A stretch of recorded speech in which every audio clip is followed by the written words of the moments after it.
चुनाव प्रभारी के तौर पर एआईसीसी के प्रवक्ता और उत्तर प्रदेश के रामपुर से विधायक रह चुके संजय कपूर कांगड़ा पहुंचे। उन्होंने सबसे पहले धर्मशाला में आकर मीडिया से बातचीत की। उन्होंने इस बात की खुशी जाहिर की कि आज जिस सियासी शख्सियत के चुनाव में उनकी ड्यूटी तय हुई है, ये उनके लिए सौभाग्य की बात है, क्योंकि साल 1984 में जब आनंद शर्मा युवा कांग्रेस के राष्ट्रीय अध्यक्ष थे तो वो अपने जनपद में युवा कांग्रेस के जिला अध्यक्ष थे और उनके साथ काम करके उन्हें हमेशा खुशी का अनुभव हुआ था। उन्होंने इसे कांगड़ा का सौभाग्य बताया कि इससे बड़ी बात क्या हो सकती है कि आज उन्हें वो प्रत्याशी मिला है जिसकी छवि राष्ट्रीय नहीं बल्कि अंतर्राष्ट्रीय स्तर पर भी जानी जाती है। उन्होंने कहा कि उन्हें सरकार और संगठन में काम करने का लंबा अनुभव है। कई बार वो केंद्र में मंत्री और सदन के नेता के तौर पर काम कर चुके हैं और इसका लाभ उन्हें चुनावों में निश्चित तौर पर मिलेगा। संजय कपूर ने कहा कि आनंद शर्मा एक प्रखर प्रवक्ता हैं, उनकी साफ सुथरी छवि है और यही उनको बड़ा नेता बनाती है। एक जगह है रामपुर, जिला रामपुर है, वहाँ से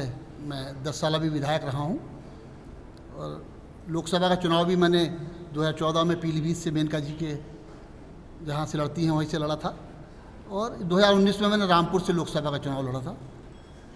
इस समय मैं राष्ट्रीय सचिव हूँ। मध्य प्रदेश में पार्टी की तरफ से जिम्मेदारी मेरे ऊपर है। पार्टी का लंबे समय से काम कर रहा हूँ। इससे पहले मैं उत्तराखंड में काफ़ी लंबे समय रहा था। आज मुझे जब ये बताया गया कि मैं परसों रायबरेली में था, मुझे जब मैसेज आया कि आपको कांगड़ा लोकसभा के लिए जाना है चुनाव में, तो मुझे बड़ी प्रसन्नता हुई कि मैं आज ऐसी जगह पे आ रहा हूँ और ऐसे इंसान के लिए मुझे सौभाग्य प्राप्त हुआ है काम करने का, जिसके साथ मैंने 1984 में 1984 में मैं यूथ कांग्रेस का डिस्ट्रिक्ट प्रेसिडेंट हुआ करता था और उस समय वो राष्ट्रीय अध्यक्ष थे यूथ कांग्रेस के, आनंद शर्मा जी। वो एक अच्छा दौर था, अच्छे शुरुआत थी हम लोगों की राजनीति में। उनके लिए मुझे काम करने का मौका मिला, इसके लिए मुझे बहुत खुशी हुई। मैंने तुरंत परसों रायबरेली से आके आपके बीच कल पहुंच गया था और ये कांगड़ा के लोगों के लिए भी एक बड़े सौभाग्य की बात है। एक ऐसा इंसान जो यहाँ पे चुनाव लड़ रहा है लोकसभा का, वो किसी पहचान का मोहताज नहीं है। देश में क्या दुनिया में उनकी एक पहचान है और अपनी प्रखर वक्ता के रूप में अपनी बात को मजबूती से रखने के लिए आनंद शर्मा जी जाने जाते हैं, क्योंकि मैं उन्हें बहुत लंबा उनका राजनीतिक अनुभव है। बहुत क्षेत्रों में उन्होंने काम किया है, तरक्की के लिए, विकास के लिए। जो उनकी योजनाएं सेंट्रल गवर्नमेंट की रही, उन्होंने मंत्री के रूप में भी उन्हें मजबूती से रखा है और मुझे पूरा विश्वास है कांगड़ा की जनता उन्हें अपना प्रतिनिधित्व करने का मौका देगी।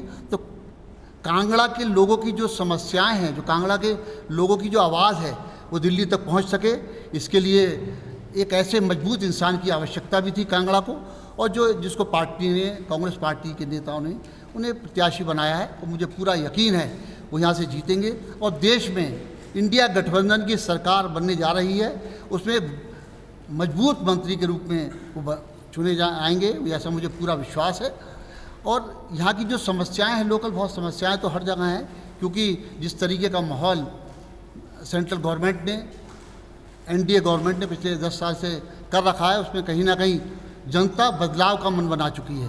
जनता बदलाव चाहती है और मुझे यकीन है जो यहाँ की लोकल की समस्याएं, जो थोड़ी बहुत मुझे जानकारी मिली है, जैसे यहाँ सेंट्रल यूनिवर्सिटी की बात है, यहाँ पे सेंट्रल यूनिवर्सिटी काफ़ी लंबे समय से पेंडिंग है, उस पर कोई काम नहीं किया गया। और जो यहाँ का एयरपोर्ट है उसके भी एक्सपेंशन की बात है, वो भी काफ़ी लंबे समय से पेंडिंग है। और अगर ऐसे इंसान चुन के जाएंगे जो अपनी बात को रखते हैं, मजबूती से रखते हैं, तो यकीनन इस क्षेत्र का भी विकास होगा। और बहुत सारी योजनाएं जो सेंट्रल से जुड़ी होती हैं वो मैं समझता हूँ हिमाचल के लिए आएंगी, ऐसा मुझे पूरा विश्वास है। और उनकी जो कार्यशैली है, क्योंकि मैंने उनके साथ काम भी किया है, मैंने देखा है उनकी कार्यशैली बड़ी बेबाक है, बहुत साफ़ सुथरी छवि है, अच्छे से काम करना वो जानते हैं, लोगों को जोड़ने की कला उनमें है, क्षमता है। और जिस तरीके का उनका ये उन्होंने अपने जो कार्य किए हैं, ये तो शायद आपको अभी सभी लोग, हमारे साथी लोग देंगे, दे चुके हैं, ये मिल गया है। और उनकी जीवन शैली के बारे में तो मैं समझता हूँ यहाँ के लोगों को बताने की आवश्यकता नहीं है।